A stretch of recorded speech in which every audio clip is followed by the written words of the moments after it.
Agromanhã. Oferecimento Santander. O que a gente pode fazer por você hoje? Olá, muito bom dia para você. 7 horas em ponto, horário de Brasília. Hoje é 23 de dezembro de 2022, sexta-feira. Confira comigo o que é destaque nesta edição no nosso Giro de Notícias. Presidente eleito Lula tem até terça-feira para encaixar e acomodar aliados em ministérios. Nesta quinta-feira, ele divulgou os nomes de 16 ministros do novo governo. Mas Simone Tebet e Marina Silva, por enquanto, ainda não aparecem na lista. Lula e Simone Tebet devem se reunir hoje para definir o ministério da MDBista. Ela deve assumir pasta do Planejamento ou Meio Ambiente. Em São Paulo, o governador eleito Tarcísio de Freitas anuncia o produtor rural Antônio Junqueira de Queiroz como secretário de Agricultura. Ele já foi secretário adjunto de Agricultura entre 2007 e 2011 e é membro do Conselho Superior do Agronegócio da Fiesp. O governo aprova o orçamento de 2023, que segue para a sanção presidencial. Texto aprovado tem Bolsa Família de R$ 600 e salário mínimo de R$ 1.320. Conab realiza hoje leilão para a venda de arroz em casca. A expectativa é comercializar quase 2.000 toneladas do produto. Cresce o protagonismo feminino nas agritechs, as empresas que buscam soluções inovadoras e tecnológicas para o agronegócio. A França enfrenta um dos piores surtos de gripe aviária que já atingiu o país. E na Argentina, a seca aumenta a oferta de carne nos açougues e ajuda a reduzir um pouco a inflação galopante do país. O Produto Interno Bruto dos Estados Unidos registra crescimento de 3,2% no terceiro trimestre do ano. Aumento das exportações e gasto dos consumidores puxaram o resultado para cima.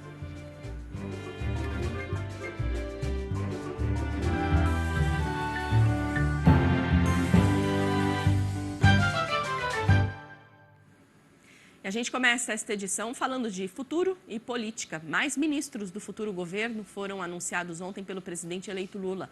O vice Geraldo Alckmin também vai ocupar uma pasta.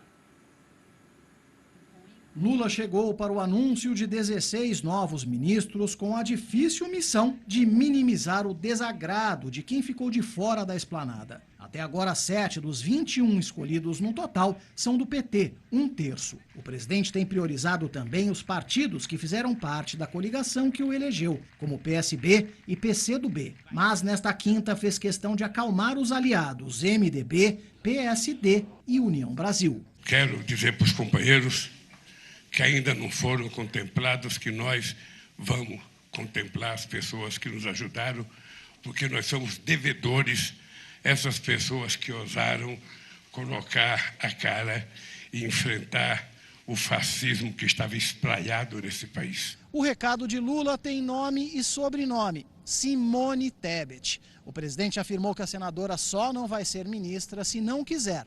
Mas o partido dela, o MDB, está irritado com o espaço oferecido. O sonho de consumo era o desenvolvimento social, fechado com o petista Wellington Dias. Uma demonstração pública de que o PT não abre mão do controle de uma bandeira histórica, o Bolsa Família. Para que a gente possa juntos tirar novamente o Brasil do mapa da fome. Já foram oferecidos a Simone Tebet a agricultura e o meio ambiente, onde ela faria dobradinha com Marina Silva. Mas a senadora hesita. Nesse desenho, Marina ficaria com a autoridade climática, a ser criada com status de ministério. Outra preocupação do presidente é o Centrão. O bloco deu mais de 140 votos ao próximo governo na votação da PEC da transição. Mesmo com um futuro Congresso renovado em cerca de 40% das cadeiras no ano que vem, Lula negocia com lideranças uma aliança que daria ao Planalto cerca de 320 votos dos 513 deputados, o necessário para aprovar emendas constitucionais. O discurso é não demonizar a política. Nós não temos vergonha de política. E não temos vergonha de dizer que nós queremos ministros políticos também. Ainda faltam 16 vagas para serem preenchidas na esplanada. O Centrão está de olho em transportes, integração nacional e cidades. Ministérios que têm em caixa cerca de 90 bilhões de reais e com presença em todo o Brasil. Para indústria e comércio, uma solução caseira após convites recusados. O vice Geraldo Alckmin, que terá como missão principal gerar empregos. Infelizmente, nós tivemos um retrocesso em muitas áreas. Novos ministros serão anunciados oficialmente entre segunda e terça da semana que vem. Os nomes de mais 2 petistas são dados como certos: os deputados Paulo Teixeira para as comunicações e Paulo Pimenta para a Secretaria de Comunicação Social. E daqui a pouco a gente traz o perfil desses ministros anunciados e também a definição em São Paulo de quem será o secretário de Agricultura. O Instituto Nacional de Processamento de Embalagens Vazias, responsável pelo sistema Campo Limpo, iniciou em 2019 o processo de transferência da gestão operacional das centrais de recebimento. Já são 59 unidades sob a administração direta do INPEV. É uma forma de alinhar os processos operacionais em todo o país. No Paraná, a transição está ocorrendo em 3 unidades, que antes eram administradas por uma associação de distribuidores de insumos. Mas essa importante parceria continua.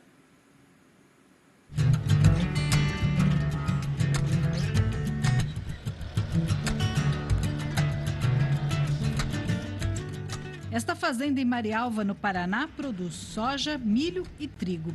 O dia a dia da produção é muito bem planejado. Após a pulverização, as embalagens vazias de defensivos passam por uma tríplice lavagem, ali mesmo no caminhão. Depois, elas são armazenadas em bags como estas. Lacres ficam separados. Aí deixa de ter contato com o meio ambiente, já coloca nos bags, já fica tudo armazenado certinho, lugar coberto, né? Para não ter chuva, sol. Em 2 décadas, o sistema Campo Limpo alcançou 650 mil toneladas de embalagens vazias destinadas corretamente. O Paraná ocupa a 2ª posição no ranking de devolução, atrás apenas do Mato Grosso. Foram 7 mil toneladas em 2021, 13% do volume do Brasil.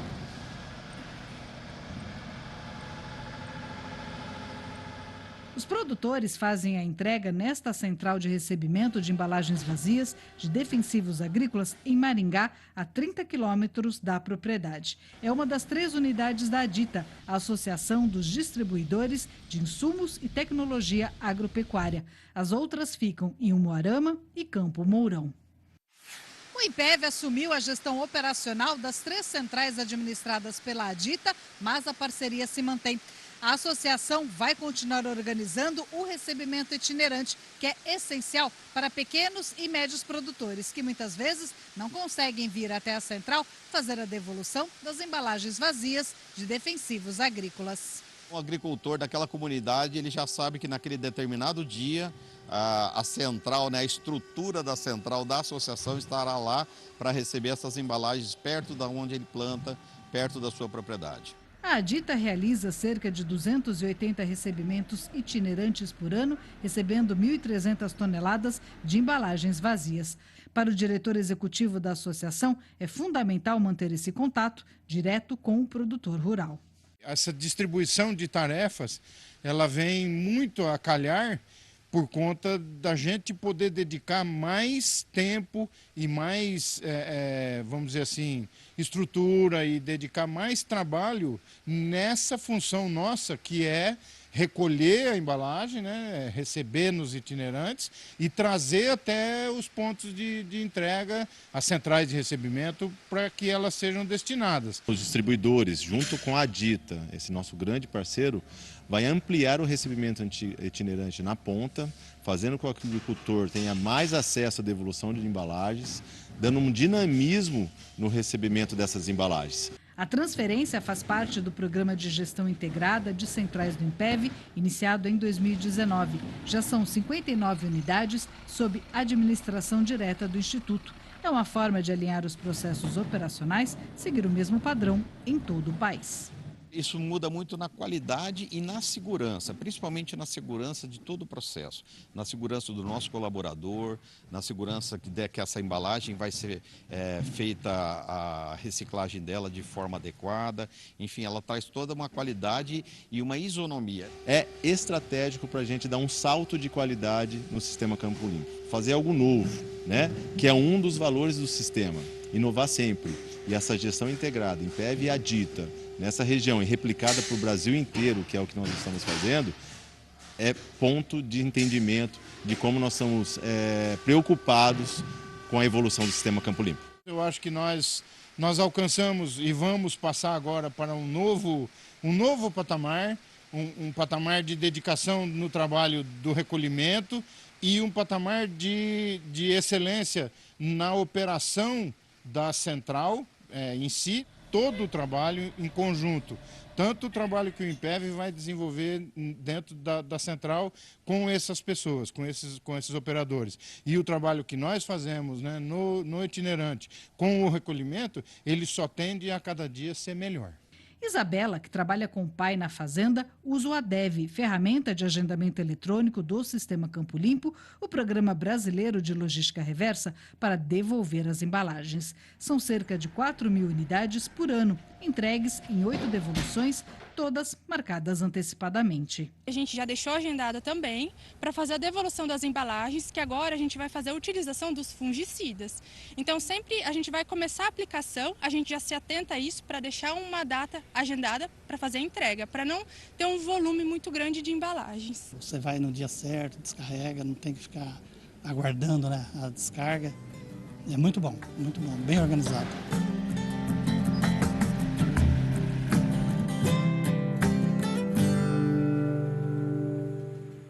Muito bem, belíssimo trabalho realizado pelo INPEV, que a gente sempre faz questão de mostrar. 7h10, está chegando a hora da nossa conexão com Band News TV. Vamos agora, então, já aqui, a partir de agora. Agora sim, a gente está vendo aqui. Muito bom dia para você também, Maiara. Sejam bem-vindos todos. Está chegando, hein? A véspera do Natal. A gente segue por aqui, né? Já descongelando Chester, peru, pernil. E o campo está trabalhando bastante, viu? Na safra de grãos, a gente traz esse como o primeiro destaque, porque o Paraná reduziu a projeção de safra de soja 22-23 para 21 milhões de toneladas. Vamos aos detalhes. Apesar do recuo, a expectativa é de que a colheita seja 74% maior que o volume obtido na temporada passada. Segundo o Departamento de Economia Rural, a redução de projeção se deve a chuvas excessivas, fator que também levou uma revisão para o milho-verão. O trigo, cuja colheita deste ano foi encerrada, também foi atingido. No caso da soja, o DERAL prevê avanço de 74% na comparação com o ciclo de 2021 e 2022. O plantio paraense de verão está concluído, com 90% das áreas da oleaginosa consideradas boas, assim como 82% das lavouras de milho. Segundo o departamento, apesar do clima um pouco chuvoso, o potencial produtivo tem sido conservado. Cresce o protagonismo feminino nas agritechs, que são as empresas que buscam soluções inovadoras e tecnológicas para o agronegócio. Vamos ver na reportagem.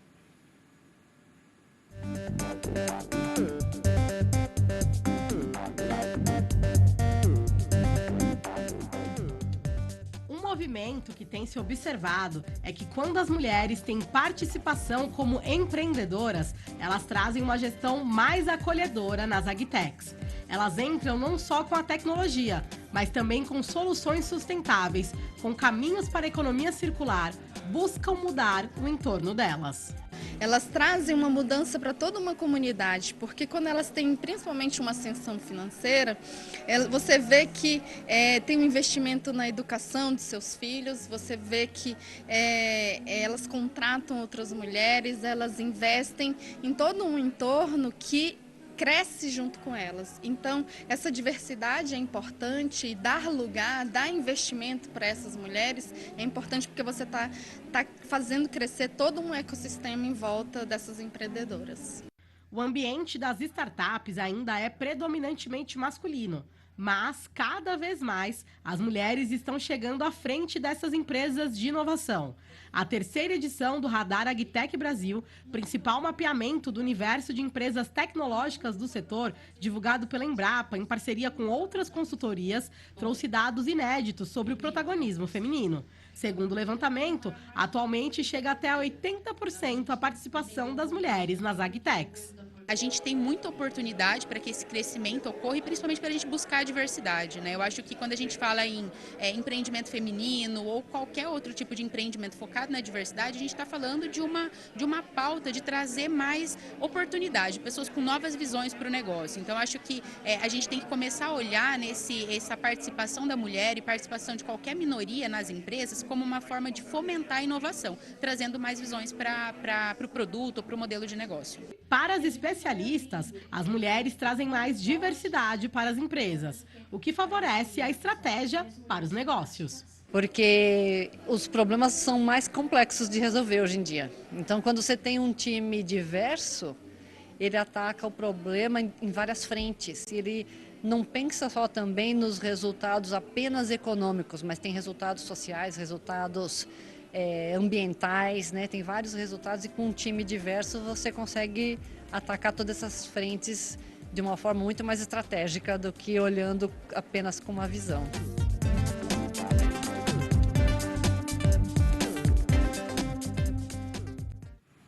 Tá aí, muito interessante então essa reportagem, né, mostrando o aumento da participação das mulheres também nas agritechs, que são as startups voltadas ao agro, trazendo muita inovação para o campo. Maiara, aproveito aqui esse momento para desejar um excelente Natal, Feliz Natal a você, toda a sua família e a todos aí da família Band News TV também. E segunda-feira eu ainda tô de volta. Obrigada, viu, Lilian? Um beijão para você e um Feliz Natal para todos aí. Até mais. Tchau, tchau. Até, tchau, tchau. Bom, e a gente segue por aqui falando agora da safra de cana, porque em Minas Gerais, a safra de cana mineira já acumula mais de 67 milhões de toneladas. Vamos às informações. A moagem total supera em 5% a do mesmo período da safra anterior na mesma data. O volume processado de cana representa 98,81% da estimativa elaborada pela CIAMIG, a Associação dos Sucroalcooleiros do Estado. 29 unidades já encerraram a moagem, contra 31 que haviam encerrado na mesma posição da safra passada. A produção de açúcar alcançou 4,5 milhões de toneladas, uma quantidade 10% acima de 2022. E a fabricação de etanol atingiu quase 3 bilhões de litros, um crescimento de 2%.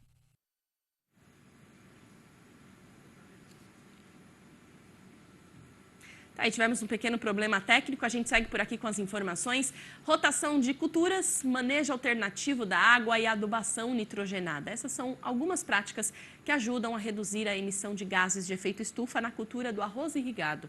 Quem vai trazer mais informações sobre essas práticas é a pesquisadora da Embrapa Clima Temperado, a Valquíria Bueno. Acompanhe. A lavoura de arroz, mundialmente, ela é conhecida é vinculada à emissão de gases de efeito estufa. Então, existe uma grande preocupação mundial, e aqui no Brasil não muda, em relação a estudar alternativas para mitigar as emissões da lavoura de arroz. Algumas práticas, como você citou aí, principalmente manejo da palha, preparo antecipado do solo, elas já estão incorporadas ao setor produtivo e a gente já tem esses ganhos em redução das emissões. Por exemplo, o plantio antecipado, preparo antecipado do solo no outono, isso dá um ganho de mais ou menos 30% em redução das emissões de metano da lavoura de arroz em relação ao preparo convencional na primavera.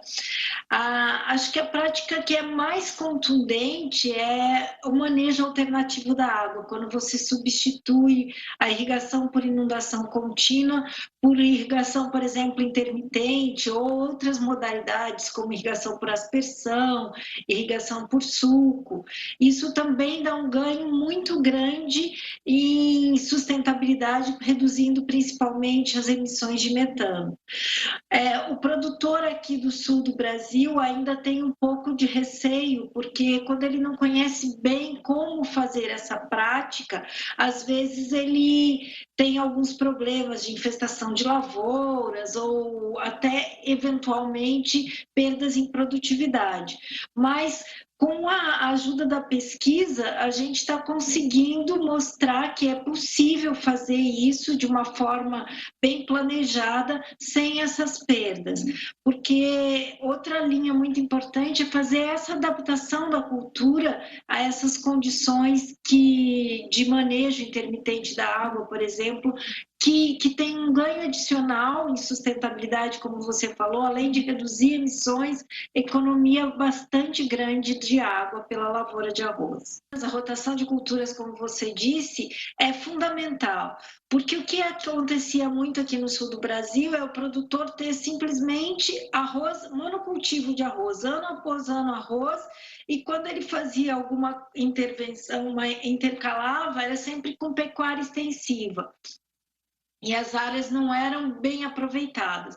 Agora, há alguns anos, até por questão de sustentabilidade, a rotação de culturas, principalmente com soja, mas também milho, agora cereais de inverno, forrageiras também estão sendo muito plantadas. Isso você mantém o solo por um período mais longo drenado. E com isso a gente percebe que reduz muito as emissões da lavoura de arroz. Esse é um dado nacional que a gente que é bastante recente e que está mostrando que simplesmente o fato de você, por exemplo, fazer um ano soja, no ano seguinte arroz, em relação a 2 anos de arroz, você reduz muito as emissões. E o Ministério da Agricultura autorizou concessões em 2 florestas nacionais da Amazônia. As 2 áreas estão na Gleba Castanho e na Floresta Nacional de Balata Tufari, ambas no estado do Amazonas. A Gleba Castanho é uma unidade de manejo florestal e se estende pelos municípios de Careiro, Manaquiri e Beruri e tem aproximadamente 240 mil hectares. Já a Floresta Nacional de Balata Tufari possui uma área de 1.100.000 hectares. Dos quais cerca de 564 mil podem ser destinados ao manejo. A reserva está localizada entre os rios Madeira e Puros, próximo aos municípios de Humaitá, Tapuá, Ilábria e Canutama. A concessão prevê a prática do manejo florestal sustentável, com exploração de baixo impacto ambiental e contribuindo para a manutenção da biodiversidade. As concessões também devem gerar empregos, renda e melhoria da qualidade de vida das populações que vivem no entorno dessas áreas. E os criadores de suínos conquistaram um novo reajuste na abertura da semana que antecede o Natal. Confira. O reajuste elevou o preço médio do suíno vivo para R$ 152,50, um aumento de 10,9% sobre o valor praticado no mesmo período de novembro.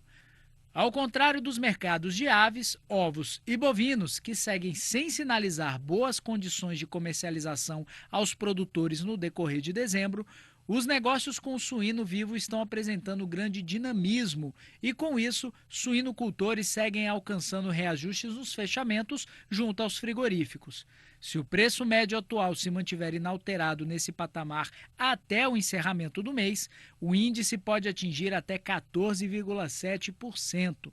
E se a demanda permanecer firme, não está descartada a possibilidade de novos reajustes. Mesmo assim, no decorrer do ano, os suinocultores estão apenas amenizando o prejuízo. E a França enfrenta um dos piores surtos de gripe aviária que já atingiu o país. Os casos da doença começaram a ser registrados no início de agosto e de lá para cá a situação se agravou, colocando as autoridades em estado de alerta total. Na última semana, o Ministério da Agricultura informou que mais de 100 casos foram confirmados em fazendas do país. Até o momento, foram registrados 226 casos confirmados. E o problema pode se agravar ainda mais por causa do clima. Nesta época do ano, por lá, com a queda na temperatura do país, as aves migram à procura de climas mais agradáveis, elevando o risco de disseminação da gripe aviária, o que obrigou as autoridades a elevarem o alerta de risco moderado para alto no mês de dezembro. E aqui no Brasil, como de costume, o final do ano traz uma lentidão nas negociações para o mercado do boi gordo. Vamos acompanhar a análise da Scott Consultoria.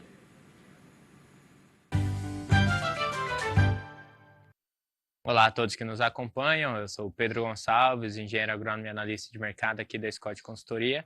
Estou aqui para trazer um pouco, né, sobre o que aconteceu nessa semana no mercado pecuário brasileiro e essa expectativa a curto prazo, né, para essa próxima semana, o que a gente pode estar vendo, a última semana do ano, né.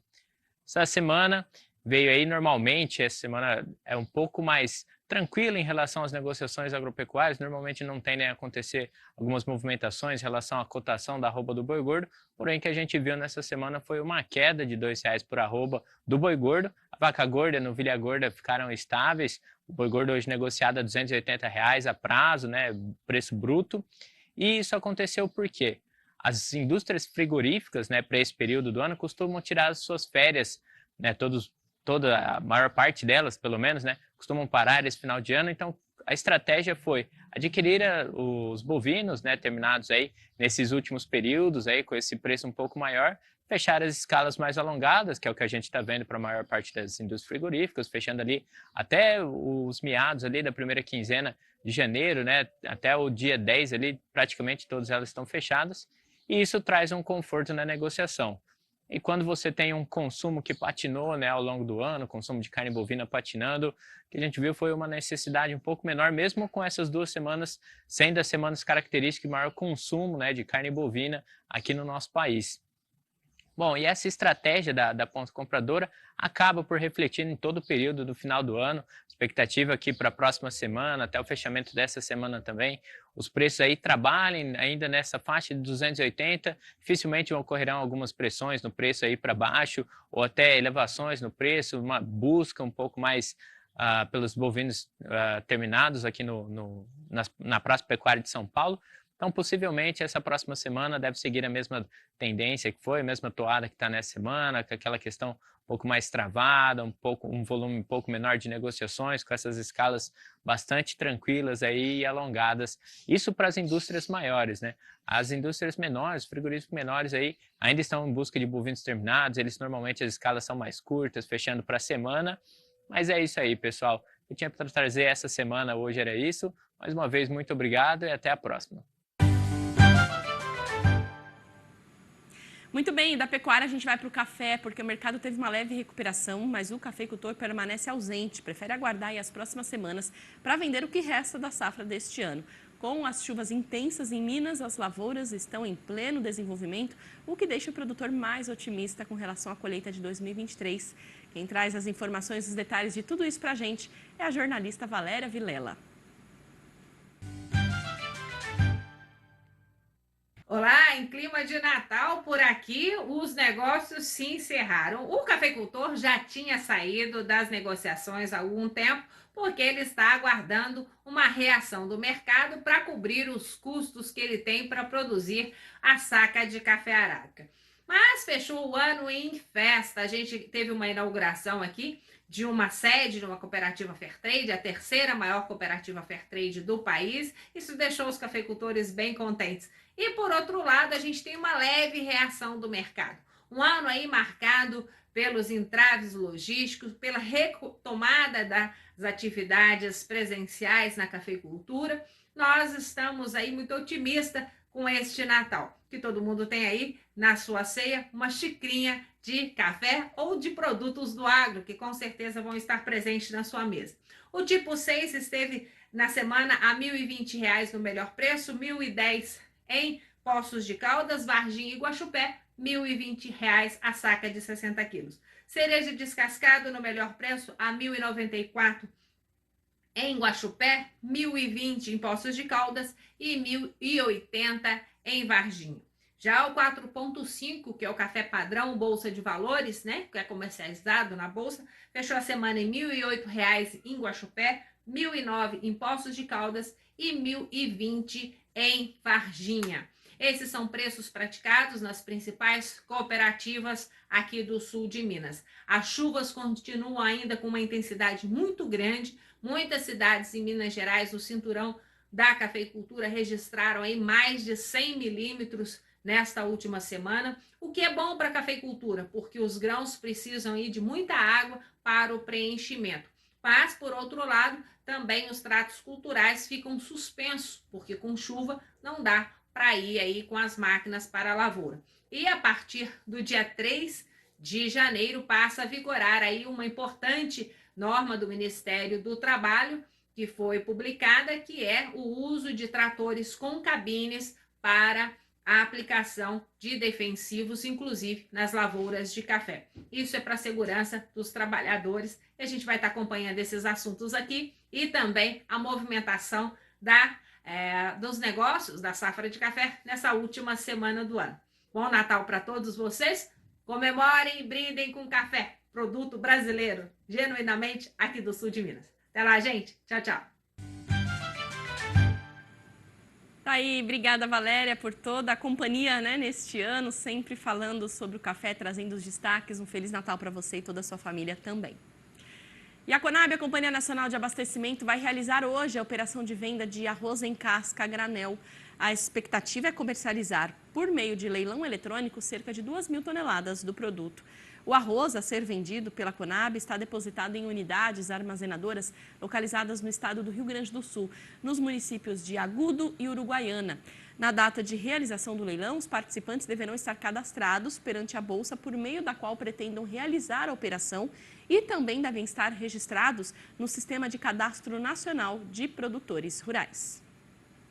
Agora são 7h29, a gente vai para um rápido intervalo e a seguir, o presidente americano Joe Biden anunciou a delegação que vai acompanhar a posse de Lula. E ainda, governador eleito de São Paulo, Tarcísio de Freitas, divulga o restante do seu secretariado para o próximo ano. Já tem definição para o secretário de Agricultura. Em instantes, a gente mostra.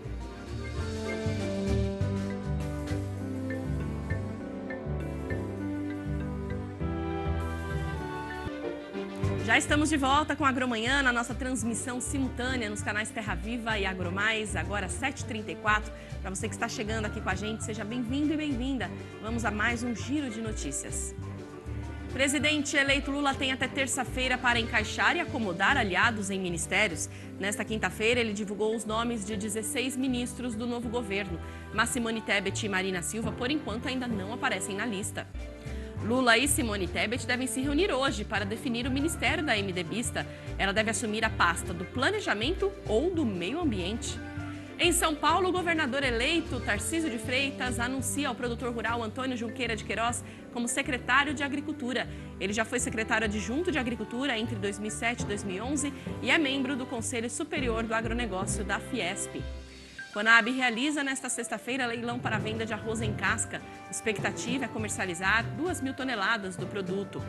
A França enfrenta um dos piores surtos de gripe aviária que já atingiu o país. Nova forma de cobrança de pedágio vai agilizar a vida de quem pega estrada. A operação já começa no ano que vem.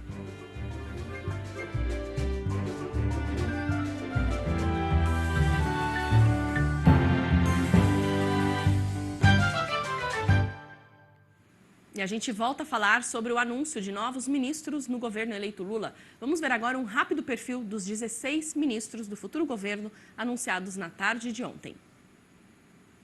O Ministério da Saúde vai ter a primeira mulher no comando. Nízia Trindade é doutora em Sociologia e mestre em Ciência Política. Ela preside a Fiocruz desde 2017. No desenvolvimento social, Wellington Dias, o senador eleito e ex-governador do Piauí, vai assumir uma das áreas prioritárias do governo Lula, que gerencia programas sociais como Bolsa Família. Nas relações institucionais, Alexandre Padilha. Ele já ocupou o mesmo cargo no segundo governo de Lula e foi ministro da Saúde na gestão de Dilma Rousseff. O vice-presidente eleito, Geraldo Alckmin, vai chefiar o Ministério da Indústria e Comércio. Ele governou São Paulo e já disputou o Palácio do Planalto 2 vezes. Na educação, o ex-governador do Ceará, Camilo Santana. O senador eleito diz que vai investir na escola em tempo integral e na educação básica. É preciso a gente voltar a ter uma visão sistêmica da educação, desde a infância até a pós-graduação, mas o foco do presidente prioritário nesse momento é a educação básica. Na Secretaria-Geral da Presidência, o deputado federal Márcio Macedo. Atualmente, ele é um dos vice-presidentes nacionais do PT. No trabalho, Luiz Marinho. Ele já comandou o mesmo ministério no governo PT de 2003 a 2007 e foi também ministro da Previdência Social no segundo mandato de Lula. Na Advocacia Geral da União, Jorge Messias. Ele é procurador da Fazenda Nacional e foi subchefe para assuntos jurídicos da presidência no governo de Dilma. Para a igualdade racial, Lula escolheu Aniele Franco, irmã de Marielle Franco, ex-vereadora do Rio de Janeiro, assassinada em 2018. Na Ciência e Tecnologia, Luciana Santos. A presidente nacional do PCdoB é vice-governadora de Pernambuco, ex-deputada estadual e federal, além de ex-prefeita de Olinda. Cida Gonçalves vai assumir o Ministério das Mulheres. Especialista na área, ela já foi secretária nacional de enfrentamento à violência contra as mulheres nos governos petistas. Na cultura, Margarete Menezes. A cantora baiana tem várias indicações ao Grammy e também fundou a Associação Fábrica Cultural. Márcio França vai ocupar o Ministério de Portos e Aeroportos. Foi governador de São Paulo e concorreu ao Senado este ano pelo PSB. Na gestão, Esther Dweck, doutora em Economia da Indústria e Tecnologia, ela já foi secretária de Orçamento Federal nos governos de Dilma. Nos direitos humanos, Silvio Almeida. Professor, filósofo e advogado, ele é considerado um dos maiores especialistas em questões raciais no país. Na Controladoria Geral da União, Vinícius Marques. Doutor em Direito, ele foi presidente do CAD e é especialista em políticas públicas e gestão governamental. Com os ministros oficializados nesta quinta-feira, agora são 21 dos 37 ministérios. Lula volta para São Paulo nesta sexta, onde deve se encontrar com os representantes dos partidos que o apoiaram no segundo turno para completar o time. O anúncio deve ser feito na semana que vem. Sobre o novo governo brasileiro, o presidente americano Joe Biden anunciou a delegação que vai vir acompanhar a posse de Lula no dia 1º de janeiro em Brasília. Direto dos Estados Unidos, Eduardo Barão traz os detalhes. A Casa Branca anunciou o nome da principal representante que vai acompanhar a posse do presidente eleito, o presidente Lula, agora no dia 1º de janeiro. Trata-se da secretária do Departamento do Interior aqui dos Estados Unidos, a Deb Haaland. Ela vai estar acompanhada do Douglas Conniff, que é o encarregado de negócios e já está na embaixada aí do Brasil, e o Juan Gonzalez, assistente especial do presidente, diretor sênior para assuntos do hemisfério ocidental, Conselho de Segurança Nacional. É um anúncio que ficou aquém do que se imaginava. Afinal de contas, muitos falavam na possibilidade de um ministro mais forte aqui do Biden, ou mesmo a vice-presidente Kamala Harris participar dessa cerimônia. Biden já tinha praticamente sido descartado dessa lista, o próprio presidente participar da posse do presidente brasileiro Luiz Inácio Lula da Silva. Se você for ver os últimos atos semelhantes, desde 2003 praticamente, que funcionários mais importantes, digamos assim, na hierarquia do governo americano participam desse ato. Por exemplo, o próprio atual presidente Joe Biden, que foi vice de Barack Obama, chegou a participar da posse de presidente no Brasil. Tivemos outros, ou secretários de Estado, ou outros representantes sendo deslocados para participar da cerimônia. Então, se você fosse analisar por esse movimento, né, o impacto, ou mesmo a importância, a Casa Branca não está colocando o seu primeiro time, pelo menos nesse instante, para participar da posse do presidente eleito do Brasil, o presidente Lula. E o Produto Interno Bruto dos Estados Unidos teve crescimento de 3,2% no terceiro trimestre de 2022, em contraste com uma queda de 0,6% no segundo trimestre. De acordo com analistas do governo, a aceleração econômica entre julho e setembro se deu por causa dos aumentos das exportações e gastos do consumidor, que foram aí parcialmente compensados por uma diminuição no investimento em habitação. O dado final que foi divulgado supera as duas outras publicações do Departamento de Comércio dos Estados Unidos, que previa que o PIB americano no terceiro trimestre crescesse 2,6% e depois 2,9%. E de volta aqui no Brasil, a gente fala de eleições mais uma vez, porque o governador eleito de São Paulo, Tarcísio de Freitas, divulgou na noite desta quarta-feira o restante do seu secretariado para o próximo ano. E entre eles está o produtor rural Antônio Junqueira de Queiroz, que foi aí secretário adjunto de Agricultura e Abastecimento entre 2007 e 2011, durante a gestão de Geraldo Alckmin. Ele é membro do Conselho Superior de Agronegócio, COSAG, da Fiesp, a Federação das Indústrias do Estado de São Paulo, e agora vai atuar como secretário de Agricultura e Abastecimento do Estado. E a FAESP, a Federação de Agricultura e Pecuária do Estado de São Paulo, comemorou a escolha dele, Antônio Junqueira, para comandar a Secretaria de Agricultura. A Federação da Agricultura e Pecuária de São Paulo, como o Serviço Nacional de Aprendizagem Rural, como também o SEBRAE, fica muito satisfeito em receber o Toninho Queiroz como nosso secretário da Agricultura. Uma pessoa que veio das mãos do João Sampaio, um amigo, foi secretário da Agricultura, fez um excelente trabalho, foi secretário executivo dele, é do setor, conhece as necessidades para que a gente possa fazer identificação geográfica, os arranjos produtivos local, proporcionar conectividade no campo, levar a qualidade da extensão rural, que é tão importante para o pequeno e médio produtor rural. Então, Toninho, seja bem-vindo. Nós da Federação, em nome do nosso presidente, Dr. Fábio Meirelles, e nós recebemos você aí de braços abertos, com a indicação do nosso governador Tarcísio, para que nós possamos fazer o melhor possível para o setor agrícola e manter o homem no campo, o trabalhador no campo, gerando renda e criando as pequenas agroindústrias para que nós possamos fortalecer a dimensão e a agregação de valor no nosso produto. Seja bem-vindo e parabéns, estamos juntos. E no último dia, antes do recesso, o Congresso aprovou o orçamento para o ano que vem. Descontado o valor aí para refinanciar a dívida pública, o orçamento para o ano que vem será de cerca de 3 trilhões de reais. 94% desse total serão usados para pagar despesas obrigatórias. O déficit previsto para 2023 é de 231 bilhões e meio. O orçamento prevê o reajuste do salário mínimo de R$ 1.320, um ganho real de 2,7%. 175 bilhões vão para o Bolsa Família com parcelas mensais de R$ 600, mais R$ 150 por criança de até 6 anos. Foram reservados ainda para emendas individuais dos parlamentares os 9 bilhões herdados do orçamento secreto, derrubado pelo Supremo.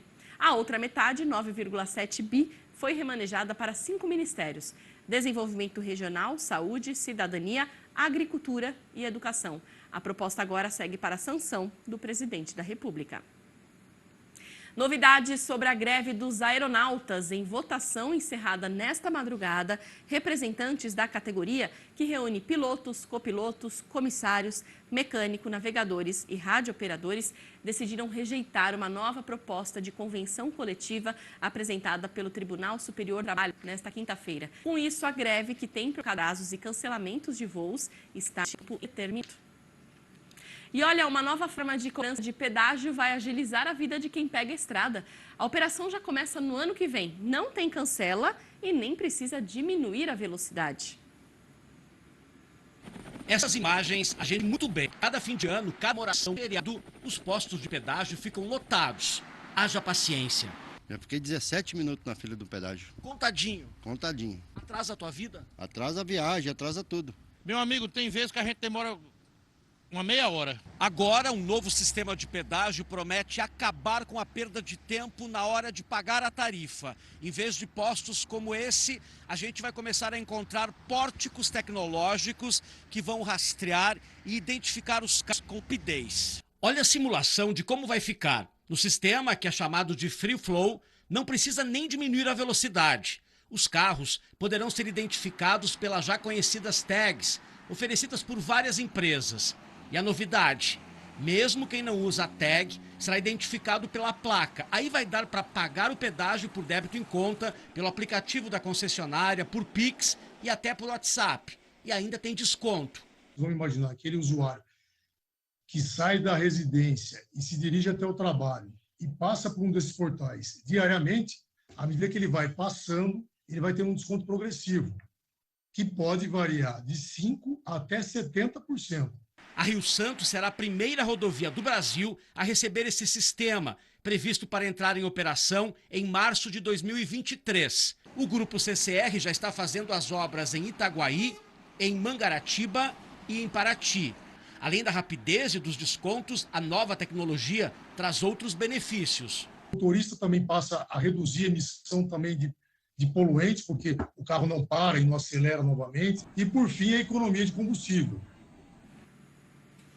O Serviço Nacional de Aprendizagem Rural, a Embrapa Meio Ambiente e a Associação Brasileira de Estudos das Abelhas firmaram neste ano um acordo de cooperação técnica para a elaboração e distribuição de conteúdo nas áreas de apicultura. O Serviço Nacional de Aprendizagem Rural, neste ano de 2022, celebrou um acordo de cooperação técnica com duas instituições de grande renome no contexto da apicultura e da meliponicultura. Foi celebrado um ACT entre o Senar e a Embrapa Meio Ambiente, juntamente com a Associação Abelha. Tudo isso para poder, em conjunto, produzir diversos materiais relacionados à apicultura e também às abelhas sem ferrão, a meliponicultura, para levar ao nosso público o que há de melhor no Brasil. No plano de trabalho celebrado, está prevista a produção de cartilhas, os cursos EAD, os mini-cursos e também uma série de vídeos bastante aplicáveis e práticos para levar conhecimento para o nosso público. Mais especificamente, já nesse ano de 2022, as instituições trabalharam conjuntamente e o Senar lançou recentemente um minicurso Manejo Produtivo na Apicultura. É um minicurso de 5 horas que está disponível na nossa plataforma de cursos EAD, que trata diversos pontos relacionados a incremento da produção de mel, o manejo do apiário e diversas informações para poder profissionalizar ainda mais esse apicultor. Em paralelo, está sendo divulgado de muitos vídeos que estão disponíveis na nossa coleção Senar Vídeos, que o público pode estar acessando no endereço www.cnabrasil.org.br/senar/coleção Senar. Lá vocês podem ter acesso a diversos vídeos que trazem inovações, trazem conhecimentos. E eu gostaria de reforçar o nosso mais recente lançamento, que são os vídeos relacionados à polinização agrícola.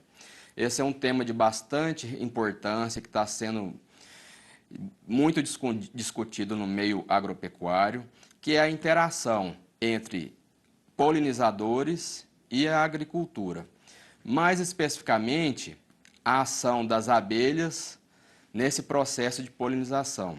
Todos bem sabem que diversos cultivares hoje do meio agropecuário, seja na fruticultura, na horticultura, né, no hortifruti, eles são dependentes de polinização, dessa ação aí dos polinizadores, né?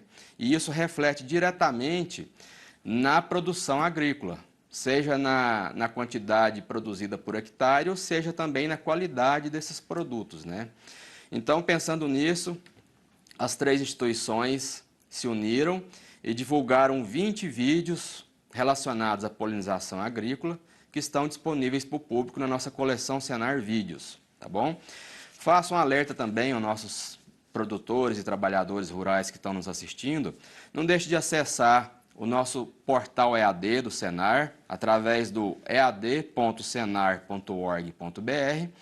Lá vocês vão ter acesso a mais de 100 cursos EAD das mais diversas cadeias agropecuárias, cadeias produtivas, né?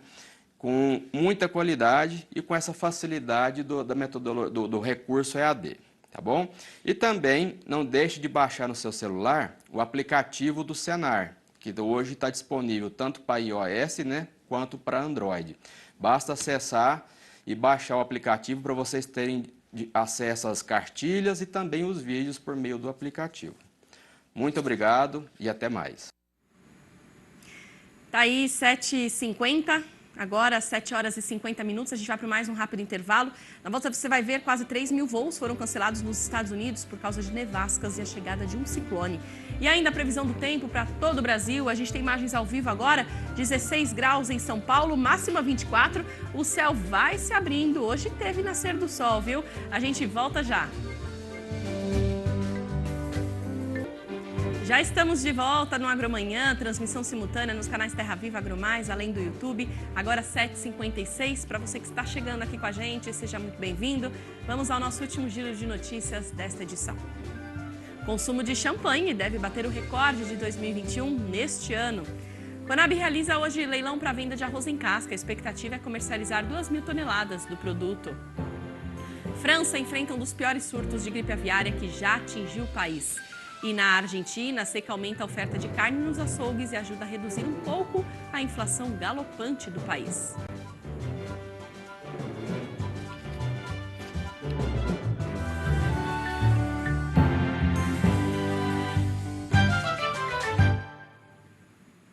O consumo de champanhe deve bater o recorde de 2021 agora neste ano. No ano passado, o total foi de 320 milhões de garrafas. A expectativa é motivo de comemoração na França, onde é produzida a bebida. Com o fim das restrições na pandemia, as exportações por lá aumentaram. Bom, e do champanhe a gente fala sobre exportação de vinhos e espumantes. Quem traz dados é Rafael Romagna, gerente do projeto setorial Wines of Brazil, na Uvibra. Acompanhe. De janeiro a novembro desse ano, a gente exportou 12,7 milhões de dólares. Isso significa já um novo recorde para o setor, 7% a mais do que a gente exportou o ano inteiro em 2021. Então, a gente está bem feliz aí com os resultados e estamos aguardando a perspectiva do ano todo. É um setor que está começando a crescer, né? Ainda um caminho aí a seguir para poder se estabilizar. Esse apoio da Apex, ele vem num momento certo, onde as vinícolas também estão investindo em branding internacional, em tecnologia, então elas se beneficiam das ativações promocionais que acontecem pelo projeto e pelo aporte da Apex Brasil, para também se promoverem, então, internacionalmente. Porque as vinícolas estão ganhando muitos prêmios internacionais, então, através do projeto, a gente faz ativações como o Projeto Imagem. Agora, em dezembro, a gente trouxe, né, para cá, para a Serra Gaúcha, 6 jornalistas norte-americanos. Então, a gente consegue educar esses jornalistas para que eles consigam compartilhar essa notícia, né, da forma adequada e educar, assim, então, o mercado-alvo, né, Estados Unidos, principalmente, que é um dos mercados-alvos do projeto setorial. Hoje, então, a gente tem como principais compradores Estados Unidos, China, Reino Unido, Colômbia, Uruguai e Paraguai. Especificamente para o espumante, o nosso principal share para exportação é Estados Unidos, né? Em torno de 82% das nossas exportações de espumante são para os Estados Unidos. Hoje nós estamos com 24 associados no projeto Wines of Brazil. Desses 24, 16 deles já exportaram em algum momento. Então, é importante falar que o projeto ele não beneficia apenas vinícolas que já exportam, mas vinícolas que também querem começar a se internacionalizar. Então, a gente tem, além de ativações promocionais concretas, como feiras internacionais, projeto Imagem, projeto Comprador, a gente também tem algumas atividades que ensina a vinícola a fazer uma primeira exportação, como é o caso do PPE, que é o Programa Primeira Exportação, aonde a gente dá algum tipo de auxílio para ele conforme o mercado-alvo que ele quer atingir. Isso a gente faz em parceria com a Apex Brasil também, através do PIEX, que é um programa que eles têm para a educação econômica, né, internacional das vinícolas. Aí, falando de bebidas, a gente fala também que as nozes e as castanhas são consumidas o ano todo, mas não é segredo para ninguém que com a chegada das festas de fim de ano, o consumo aumenta, né? Afinal, elas fazem parte das tradicionais comemorações desta época. Vamos ver na reportagem.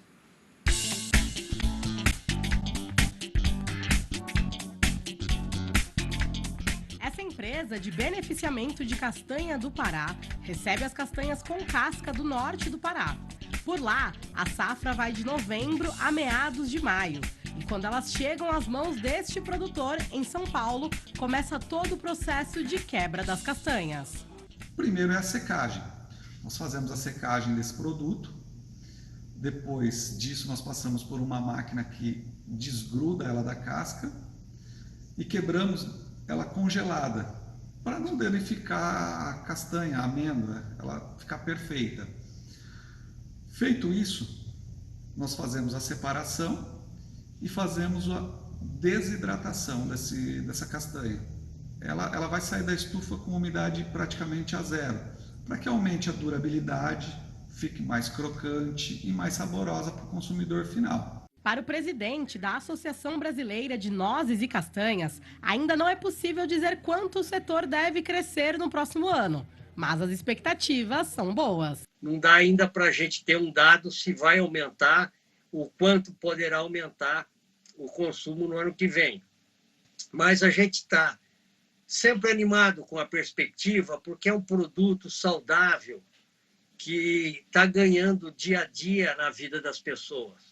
Ele deixou de ser um produto natalino para ser um produto de consumo no ano todo, né? Apesar de ser um produto consumido o ano todo, é com a chegada das festas de fim de ano que o consumo de nozes e castanhas tende a aumentar. Afinal, elas fazem parte das comemorações e já viraram uma tradição. Nesse final de ano, houve um aumento significativo na procura por nozes, castanhas, com ou sem casca, frutas secas e outros produtos também. Essa procura já vinha ocorrendo ao longo dos anos. As pessoas em busca de uma vida mais saudável. A abertura de novos mercados é uma realidade. Além da Europa, que é um tradicional consumidor de nozes e castanhas, outras negociações estão acontecendo, como é o caso da Austrália. E nós também estamos tendo agora a aproximação com a Associação Australiana das Almonds, das amêndoas, né?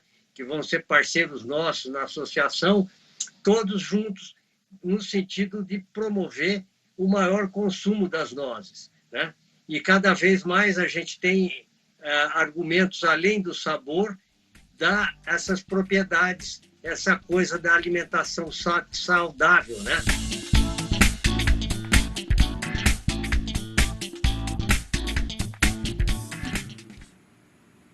E agora, olha só essa. Não sei se vocês viram aí, tinha uma churrascaria no Catar durante a Copa do Mundo que ficou famosa por vender carne folhada a ouro. Pois é, mas aqui no Brasil, em Manaus, um restaurante também está servindo peixe preparado do mesmo modo. Vamos ver. É uma experiência daquelas para ficar na memória, que também pode ficar um pouquinho salgada, né? Pesar um pouquinho no bolso. Essa carne, por exemplo, que é servida lá no Catar, chega a custar cerca de R$9.000. Ela é servida por um famoso chefe que ficou conhecido, né? O Salt Bae, e ele já serviu pessoas renomadas, né? Como o Reinaldo Fenômeno e outras celebridades também, e algo que se tornou bastante famoso agora nesse período da Copa lá no Catar. Então, se lá tem essa carne de ouro, por que não fazer uma versão amazônica? Foi pensando nisso que um restaurante aqui da capital amazonense apostou nessa ideia e resolveu, né, ali em vez da carne, adotar o tambaqui de ouro folheado a ouro 24 quilates. Esse prato serve até 3 pessoas e acompanha baião, vinagrete, farofa, ou seja, ali sem a gente perder muito as nossas raízes amazônicas, né? Até o momento, esse é o único restaurante aqui da região norte do país a inovar, a trazer uma ideia como essa com um peixe amazônico, e tem feito bastante sucesso, viu, aqui na capital amazonense. Muitas pessoas já postando nas redes sociais querendo ir nesse restaurante. Agora tem o seguinte também, caso a pessoa não queira ali o tambaqui dourado, não tem problema, tem carne também que é servida com esse ouro, né, carne ali folhada a ouro. Então a pessoa tem essas duas opções, ou algo mais regional, né, o tambaqui dourado, ou optar pela carne folhada a ouro 24 quilates, ou seja, uma experiência ali bem marcante, né, de fato, de jogador caro, mas para quem quiser ter essa experiência, vale muito a pena. Voltamos ao estúdio. Tá aí. Bom, a gente muda de assunto agora porque quase 3.000 voos foram cancelados nos Estados Unidos por causa de nevascas e a chegada de um ciclone. De Nova York, Eduardo Barão traz os detalhes. 150 milhões de pessoas estão sofrendo com os efeitos de uma onda de frio polar considerada histórica nos Estados Unidos. As nevascas vieram acompanhadas de um poderoso fenômeno chamado ciclone bomba, com a força equivalente a um furacão de categoria 3. A massa de ar congelante derrubou as temperaturas. Em Denver, no Colorado, os termômetros chegaram a 30 graus negativos, um recorde. 75% do território americano deverão ser atingidos pelo fenômeno até o fim de semana, incluindo estados normalmente mais quentes, como Flórida e Texas. O presidente Joe Biden fez um alerta de que não se trata de um dia de neve normal e que a população deve se proteger. Governadores de pelo menos 5 estados declararam situação de emergência. O ciclone bomba está atingindo os Estados Unidos às vésperas do Natal e muita gente está encontrando dificuldades para viajar. Quase 3.000 voos foram cancelados e aeroportos foram fechados por causa do mau tempo. Motoristas de 100 carros ficaram presos após uma forte nevasca atingir a Dakota do Norte. Já pensou 30 graus negativos? Bom, enquanto isso, aqui no Brasil, a Defesa Civil de Belo Horizonte emitiu um alerta para chuvas. 1 em cada 5 moradores da cidade vive em área de risco. Em Belo Horizonte, as chuvas que atingiram a cidade causaram estragos. O Ribeirão Arrudas transbordou e chegou a formar ondas. No bairro Mantiqueira, região de Venda Nova, uma árvore caiu em cima de um carro. Todo o mapa da cidade aparece em vermelho para o risco geológico. De acordo com a Defesa Civil de BH, em 20 dias, 8 das 9 regionais já ultrapassaram a média de chuvas esperada para todo o mês. Estamos num período de chuvas constantes, chuvas bastante volumosas na cidade. Atualmente nós estamos com todas as regionais sobre forte risco geológico. Em Belo Horizonte, 1 a cada 5 moradores vive em área de risco, o que representa 20% da população. A saturação do solo causada pela água gera o risco geológico. Mas a situação pode ficar mais tranquila nos próximos dias, já que a chuva deve dar uma trégua. Já a partir de amanhã devemos ter uma redução nesse quadro chuvoso sobre Belo Horizonte e toda a região metropolitana, visto que as áreas de instabilidade associadas à zona de convergência do Atlântico Sul devem migrar mais para o norte de Minas Gerais e aí, consequentemente, a chuva tende a dar uma diminuída, na verdade, aqui em Belo Horizonte e toda a região metropolitana, assim como também no sul de Minas Gerais, no Triângulo Oeste e também na zona da Mata Mineira. Por isso é muito importante que as pessoas observem sinais que indiquem movimentações no solo, como trincas, rachaduras, inclinações, abaulamentos, barulhos nas estruturas, infiltrações, são indicativos que as estruturas podem não estar suportando esse peso e podem evoluir para um colapso. É muito importante que as pessoas não permaneçam nesses locais. Podem solicitar uma vistoria, uma avaliação pela Defesa Civil. Em situação de desastre, acionar o Corpo de Bombeiros através do 193 e o SAMU através do 192. E vamos saber agora a previsão do tempo para todo o país. Tá aí, como será que vai ficar a noite de Natal, hein? Muito bom dia, Karine. Conta pra gente qual a previsão do tempo, o que tem aí de previsão, né? Os destaques em todo o nosso país. Bom dia pra você, já tá a caráter. Bom dia, Lilian, bom dia a todos. Só faltou o chapéuzinho, né? O Tavinho até comentou ontem. Bom, Lilian, a gente já observa pelas imagens de satélite que aquela zona de convergência do Atlântico Sul, as ACAS, que provocou toda essa chuvarada por Minas Gerais, o Espírito Santo, a região do Vale do Jequitinhonha, a BR-116, também já está com problemas por conta da chuvarada destes últimos dias. Só que a gente observa aqui pela imagem de satélite que a chuva mais volumosa agora está concentrada nas áreas mais ao norte do Nordeste.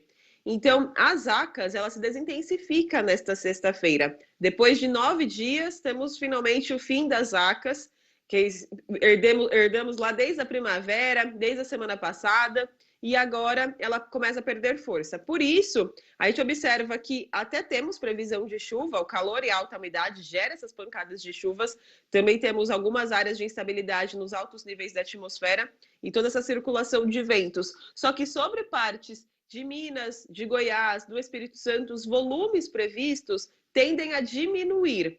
É uma diminuição ainda gradativa, não é de um dia para o outro, mas a gente já tem essa diminuição nos acumulados de chuva. Tanto que a região de Belo Horizonte hoje deve ter maiores períodos de sol, algo que não foi observado durante essa semana, e uma chuvinha mais concentrada no final da tarde e no começo da noite. Só que como o solo está muito encharcado, ainda ficamos pelo menos em atenção para riscos geohidrológicos em todas essas áreas dos estados de Minas Gerais, da Bahia e também sobre o Espírito Santo. Conforme as ACAS se desconfigura, um pouco de umidade fica canalizada nas áreas mais ao norte. Entre o Pará, Maranhão, Piauí, o norte do Tocantins, o oeste e o sul da Bahia, junto com uma frente fria que está em alto mar, na altura do litoral sul da Bahia, temos previsão aí de bastante chuva. Não é mais as ACAS, mas ainda são sistemas que deixam o tempo bastante carregado. Então, para quem for passar o Natal nas áreas costeiras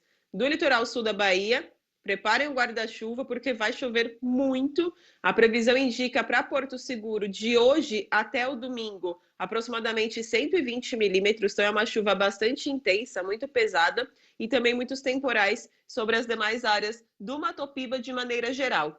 Entre os estados de Rondônia, Mato Grosso e Goiás, é mais o calor e a alta umidade que favorecem essas pancadas de chuvas, que não vêm com altos volumes, são mais irregulares, mas não está descartado ainda a condição de trovoadas. Já o tempo firme predomina desde o Mato Grosso do Sul até o Rio Grande do Sul, sem grandes diferenças. Apenas podemos ter uma pancadinha bem isolada na região de Uruguaiana, hoje no final do dia, mas não é uma chuva que se estende sobre as demais áreas gaúchas. Em relação às temperaturas, a gente vê ainda um cenário de bastante calor nas áreas mais do interior do Brasil. 36 graus lá em Cuiabá, Uruguaiana deve chegar em 34, Porto Alegre com máxima de 32, o Sudeste também, a Bahia, com temperaturas bem mais amenas. Olha só, Palmas, máxima de 29 graus. Em São Paulo, o sol apareceu um pouquinho mais, previsão de máxima na casa dos 25 graus, mas mesmo assim ainda pode garoar no finalzinho da tarde.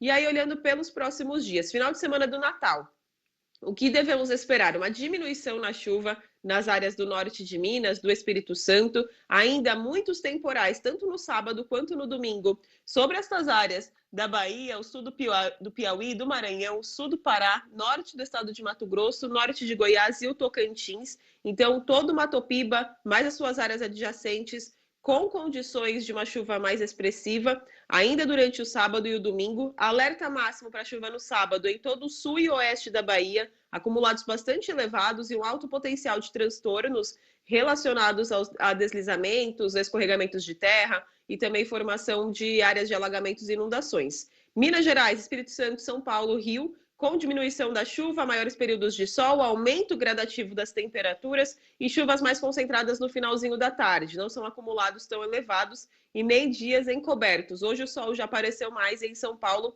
e a tendência é desta melhoria. Variação de nuvens, mas maiores períodos ensolarados. Sobre o centro-oeste, as áreas do sul de Goiás, Mato Grosso do Sul, com aumento da chuva durante a tarde do domingo, mas mesmo assim são pancadas rápidas, mais típicas da estação. Lá na região sul, a única diferença vai acontecer sobre o Rio Grande do Sul, que durante o sábado, a véspera de Natal, já durante a noite, vamos ter o avanço de uma frente fria, e essa frente fria, mesmo que de forma oceânica, consegue aumentar a chuva em áreas do centro, sul e leste do estado. No domingo, esta chuva avança um pouquinho mais, vem em forma de temporais, não está descartado até mesmo chuva acompanhada por granizo, mas é uma chuva que não dura muito tempo. Na segunda-feira, essa frente fria já se afasta da região e aí o tempo firme volta a predominar sobre o estado gaúcho. As temperaturas vão dar uma breve diminuída, nada de frio, pelo contrário, o calorão continua e o Rio Grande do Sul tem sido um dos estados mais quentes, só que não é um calor tão extremo, igual a gente observou, principalmente no comecinho do mês de dezembro. No período que vai do dia 29 a 2 de janeiro, aí sim temos a mudança. Igual comentamos ontem, vai diminuir bem a chuva no Nordeste, então, final de ano com tempo aberto no Nordeste brasileiro, norte de Minas, o Espírito Santo, e é já essa virada de ano que mostra o indicativo também para o mês de janeiro. Chuva abaixo da média para Minas, para o Espírito Santo, para a Bahia, depois de um dezembro tão chuvoso. E aí a chuva volta a acontecer no centro-sul. Sobre o Rio Grande do Sul e Santa Catarina, a chuva até retorna, mas com acumulados ali na casa de 20 até próximo dos 30 milímetros. Mas é no Paraná, São Paulo, Mato Grosso do Sul, Triângulo Mineiro e sul de Goiás que vamos ter uma virada de ano chuvosa, com temperaturas amenas e condições ali de transtornos devido ao alto potencial de acumulados e uma chuva muito persistente. Então, é aquela chuva que quase não para. Na capital paulista e no litoral, muitas pessoas acabam aproveitando a virada de ano para descansar na praia. Previsão de chuva para o litoral de São Paulo, uma chuva que ganha mais força na quinta-feira da semana que vem, e aí se estende ao longo do final de semana, o dia 31 e 1º de janeiro. A precipitação fica mais concentrada nesses primeiros 15 dias de janeiro aqui sobre o sudeste brasileiro, vai aumentar a umidade em solo, vamos ter uma boa reposição de umidade nas primeiras camadas, só que é uma chuva que vem também ocasionando alguns alertas por conta das condições geohidrológicas, especialmente na faixa leste do sudeste. A faixa leste de São Paulo, estado do Rio, Espírito Santo e também um pouco de Minas Gerais, com uma condição pouco complicada por conta de toda essa chuvarada. Então, ainda mesmo que a chuva diminuiu agora sobre o litoral de São Paulo, ontem tivemos a Tamoios interditada, várias áreas do litoral paulista e também da Costa Verde já em alerta geohidrológico por conta do acumulado de chuva dos últimos dias. A região ali de Angra dos Reis registrou 230 milímetros em apenas 3 dias e meio, então é uma chuva muito expressiva. Vai diminuir um pouquinho agora, nesse final de semana, só que no ano novo volta a aumentar. E até a primeira metade de janeiro, a previsão é de bastante chuva em todo o sudeste do país. E aí, no período que vai do dia 3 até o dia 7, continuamos com toda essa chuvarada no sudeste, aumenta um pouco a chuva nas áreas de Goiás, também de Mato Grosso, e continua sobre Mato Grosso do Sul, volta a diminuir sobre as áreas do Rio Grande do Sul, e também neste período a gente tem um aumento da chuva na região norte do país, e olhamos o Nordeste, ele continua com tempo mais seco, com previsão de pouca chuva nas áreas costeiras e um acumulado um pouquinho mais elevado no interior da Bahia, sul do Piauí, do Maranhão e também do Tocantins, Lilian. Muito bem, Karine, tem muita água para rolar ainda, realmente, e todo cuidado é pouco nas estradas, né? Bom, e ao longo da semana você veio trazendo para a gente aqui algumas regiões, como fica o verão. A gente começou o verão essa semana, você já falou da região Nordeste, da região Sul. Qual região que você preparou hoje para a gente para trazer também esse panorama dos próximos 3 meses? Terminamos a semana com a última região que faltou, Sim. que foi a região Norte. E ainda a gente observa bem uma característica de laninha durante este começo de ano, o aumento da chuva nestas áreas mais ao norte do Brasil. Temos muita influência dos ventos que vêm tanto do Oceano Atlântico, quanto também aqueles que batem na cordilheira e descem sobre a região, sobre áreas ali do norte do Brasil, até mesmo às vezes direcionados ao centro-oeste. Para o primeiro mês do verão completo no norte do Brasil, observamos uma chuva acima da média desde as áreas do oeste do Acre até as áreas ao leste do Pará, região da Ilha de Marajó, com bastante precipitação.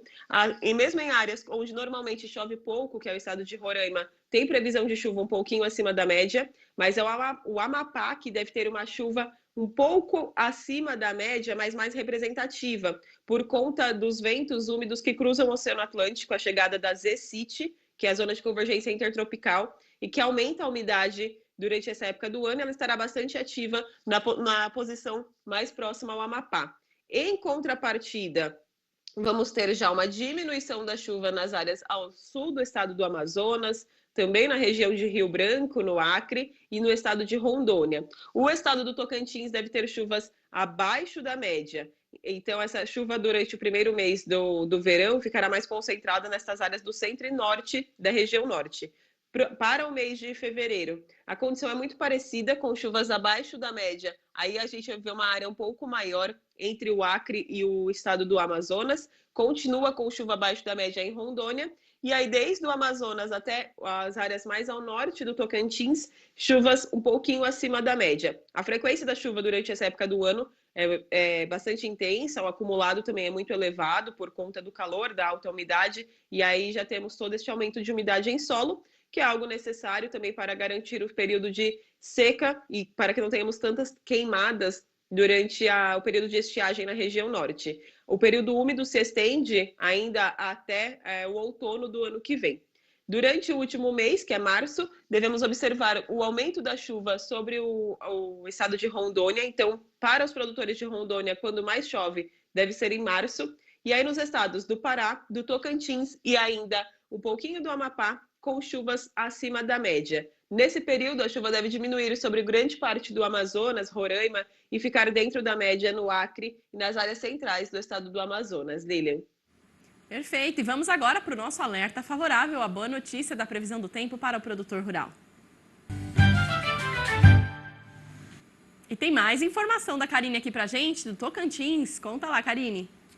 A região de Porto Nacional, importante área produtora de soja no estado do Tocantins, e que vai receber uma chuvarada agora ao longo do Natal, próximo ali ainda ao Ano Novo, com persistência de acumulados bem elevados. A gente vê que até a virada do ano, olha, até o dia 28, tem uma chuva muito intensa, diária, com risco de tempestades e que deixa o solo bem úmido nessa região, em fase de semeadura e desenvolvimento. Então, é uma chuva muito bem-vinda. Depois a gente tem, olha, uma diminuição da chuva, essa janela de tempo mais seco entre os dias 29 e próximo ali do dia 7 de janeiro, que é quando a chuva direciona para as áreas do Centro-Sul, quando ficará atingindo ali os estados de São Paulo, Paraná, Mato Grosso do Sul. E aí a gente vê já uma precipitação mais irregular sobre o Tocantins. Voltará a aumentar a chuva no período ali a partir do dia 10 até próximo dia 13, mas os acumulados não são tão elevados quanto o que vamos observar ao longo desses próximos dias, já a partir de hoje e amanhã, e aí até próximo do dia 28 de dezembro. De maneira geral, a precipitação prevista pelos próximos 30 dias chega aos 230 milímetros e estamos com uma boa umidade em solo. Isso deve aumentar ainda em cerca de 10%. Elília? Perfeito, tá certo, Karine. Muito obrigada pelas informações. Feliz Natal para você, toda a sua família. Semana que vem você tá por aqui? Semana que vem estou por aqui. Feliz Natal para você, para toda a sua família, para sua pequena, ela é muito linda. E para todos do Terra Viva também. Tá ótimo, obrigada e até segunda então, até lá. Até. Bom, gente, o Natal chegou e as flores também ajudam a dar um clima especial nessa data, né? Em Olambra, no interior paulista, o comércio está agitado. Vamos ver então na reportagem.